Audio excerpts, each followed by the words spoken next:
السلام علیکم معزز ناظرین و سامعین، آج کی ویڈیو ہے مرزا غالب کے مشہور اور مستند قصے۔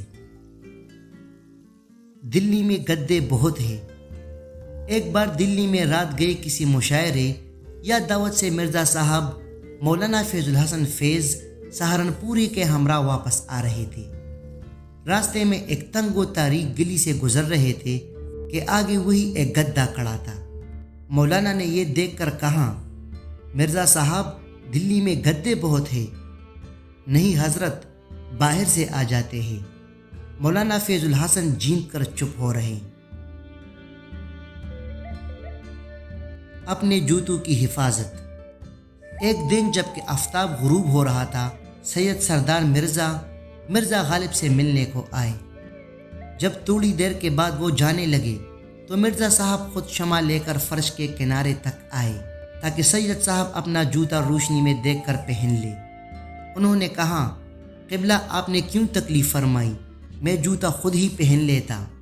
مرزا صاحب بولے، میں آپ کا جوتا دکھانے کو شمع نہیں لیا، بلکہ اس لیے لایا ہوں کہ کہیں آپ میرا جوتا نہ پہن جائیں۔ تم نے میرے پیر دابے، میں نے پھیسے۔ ایک روز مرزا صاحب کے شاگرد میر مہدی مجروح ان کے مکان پر آئے۔ دیکھا کہ مرزا صاحب پلنگ پر پڑے کرا رہے ہیں، یہ ان کے پاؤں دابنے لگے۔ مرزا صاحب نے کہا، بھائی تو سید زادہ ہے، مجھے کیوں گنہگار کرتا ہے؟ میر مہدی مجروح نہ مانے اور کہا کہ آپ کو ایسا ہی خیال ہے تو پیر دابنے کی اجرت دے دیجیے گا۔ مرزا صاحب نے کہا، ہاں اس میں مذائقہ نہیں۔ جب وہ پیر داب چکے تو انہوں نے آزرائے مزاح مرزا صاحب سے اجرت مانگی۔ مرزا صاحب نے کہا، بھیا کیسی اجرت؟ تم نے میرے پاؤں دابے، میں نے تمہارے پیسے دابے، حساب برابر ہو گیا۔ کیا آپ سے بڑھ کر بھی کوئی بلا ہے؟ مرزا صاحب ایک بار اپنا مکان بدلنا چاہتے تھے، چنانچہ اس سلسلے میں کئی مکان دیکھے، جن میں ایک کا دیوان خانہ مرزا صاحب کو پسند آیا، مگر محل سرات دیکھنے کا موقع نہ مل سکا۔ گھر آ کر بیگم صاحبہ کو محل سرات دیکھنے کے لیے بھیجا۔ جب وہ دیکھ کر واپس آئیں تو بتایا کہ اس مکان میں لوگ بلا بتاتے ہیں۔ مرزا صاحب نے یہ سن کر بولے، کیا آپ سے بڑھ کر بھی کوئی اور بلا ہے؟ آنکھیں پھوٹے جو ایک حرف بھی پڑا ہو۔ مارہرے کی خانقاہ کے بزرگ سید صاحب عالم نے غالب کو ایک خط لکھا۔ ان کی تحریر نہایت شکستہ تھی، اسے پڑھنا جوئی شیر لانے کے مترادف تھا۔ غالب نے انہیں جواب دیا، پیر و مرشد، خط ملا، چوما، چاٹا، آنکھوں سے لگایا، آنکھیں پھوٹی جو ایک حرف بھی پڑا ہو، تعویذ بنا کر تکیہ میں رکھ لیا، نجات کا طالب غالب۔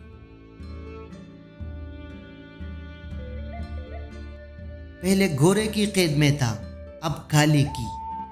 جب مرزا قید سے چھوٹ کر آئے تو میاں کالے صاحب کے مکان میں آ کر رہے تھے۔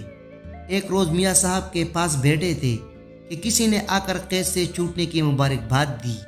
مرزا نے کہا، کون بڑوا قید سے چھوٹا ہے؟ پہلے گھوڑے کی قید میں تھا، اب کالے کی قید میں ہوں۔ آم جسے گدا بھی نہیں کہتا۔ ایک روز مرزا کے دوست حکیم رضی الدین خان صاحب، جن کو آم پسند نہیں تھے، مرزا صاحب کے مکان پر آئے۔ دونوں دوست برآمدے میں بیٹھ کر باتیں کرنے لگے۔ اتفاق سے ایک کمہار اپنے گدے لیے سامنے سے گزرا۔ زمین پر آم کے چھلکے پڑے تھے۔ گدے نے ان کو سونگا اور چھوڑ کر آگے بڑھ گیا۔ حکیم صاحب نے جٹ سے مرزا صاحب سے کہا، دیکھیے آم ایسی چیز ہے جسے گدا بھی نہیں کہتا۔ مرزا صاحب فوراً بولے، بے شک گدا نہیں کہتا۔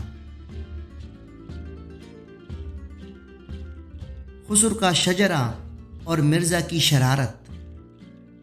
مرزا صاحب کے خسر مرزا الہی بخش خان پیری مریدی بھی کرتے تھے اور اپنے سلسلے کے شجرہ کی ایک ایک کاپی اپنے مریدوں کو دیا کرتے تھے۔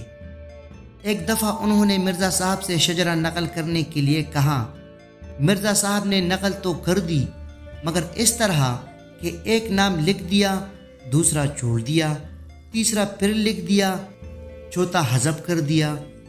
ان کے خسر صاحب یہ نقل دیکھ کر بہت ناراض ہوئے کہ یہ کیا غضب کیا۔ مرزا صاحب بولے، حضرت آپ اس کا کچھ خیال نہ فرمائیے، شجرہ دراصل خدا تک پہنچنے کا ایک زینہ ہے۔ 100 زینے کی ایک ایک سیڑھی بیچ سے نکال دی جائے تو چندہ حرج واقعہ نہیں ہوتا، آدمی ذرا اچک اچک کر اوپر چڑھ سکتا ہے۔ دیکھو صاحب، یہ باتیں ہم کو پسند نہیں۔ ایک دفعہ مرزا صاحب نے ایک دوست کو دسمبر 1858 کی آخری تاریخوں میں خط ارسال کیا۔ دوست نے جنوری 1959 کی پہلی یا دوسری تاریخ کو جواب لکھا۔ مرزا صاحب ان کو لکھتے، دیکھو صاحب، یہ باتیں ہم کو پسند نہیں۔ 1858 کے خط کا جواب 1859 میں بیچتے ہو، اور مزہ یہ کہ جب تم سے کہا جائے گا تو کہو گے کہ میں نے دوسرے ہی دن جواب لکھا تھا۔ خدا کے سپرد۔ غدر کے بعد مرزا کی معاشی حالت 2 برس تک دگرگوں رہی۔ آخر نواب یوسف علی خان رئیس رامپور نے 100 روپیہ ماہانہ تاحیات وظیفہ مقرر کر دیا۔ نواب کلب علی خان نے بھی اس وظیفے کو جاری رکھا۔ نواب یوسف علی خان کی وفات کے چند روز بعد نواب club Ali Khan lieutenant governor سے ملنے بریلی کو روانہ ہوئے تو چلتے وقت مرزا صاحب سے کہنے لگے، خدا کے سپرد۔ مرزا صاحب نے کہا، حضرت خدا نے مجھے آپ کے سپرد کیا ہے، آپ پھر الٹا مجھ کو خدا کے سپرد کر رہے ہیں۔ تف بر این وبا۔ ایک دفعہ دلی میں وبا پھیلی۔ میر مہدی مجروح نے، جو مرزا صاحب کے شاگردوں میں سے تھے، مرزا صاحب سے بذریعہ خط دریافت کیا کہ وبا شہر سے دفع ہوئی یا ابھی تک موجود ہے۔ مرزا صاحب جواب میں لکھتے ہیں، بھائی کیسی وبا؟ 66 برس کے بڈھے اور 64 برس کی بڑھیا، مرزا صاحب کی بیوی مراد ہے، وہ نہ مار سکی، تو بر ای وبا۔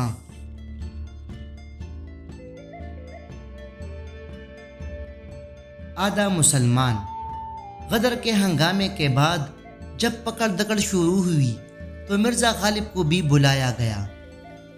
یہ کرنل براؤن کے روبرو پیش ہوئے تو وہی کلائے پیاخ جو یہ پہنا کرتے تھے حسب معمول ان کے سر پر تھی، جس کی وجہ سے کچھ عجیب و غریب وضاقتہ کے معلوم ہوتی تھی۔ انہیں دیکھ کر کرنل براؤن نے کہا، ویل مرزا صاحب تم مسلمان ہیں؟ آدھا مسلمان ہوں۔ کرنل براؤن نے تعجب سے کہا، آدھا مسلمان کیا؟ اس کا مطلب؟ شراب پیتا ہوں، سور نہیں کھاتا۔ مرزا صاحب فوراً بولے۔ یہ سن کر کرنل براؤن بہت محظوظ ہوا اور مرزا صاحب کو اعزاز کے ساتھ رخصت کر دیا۔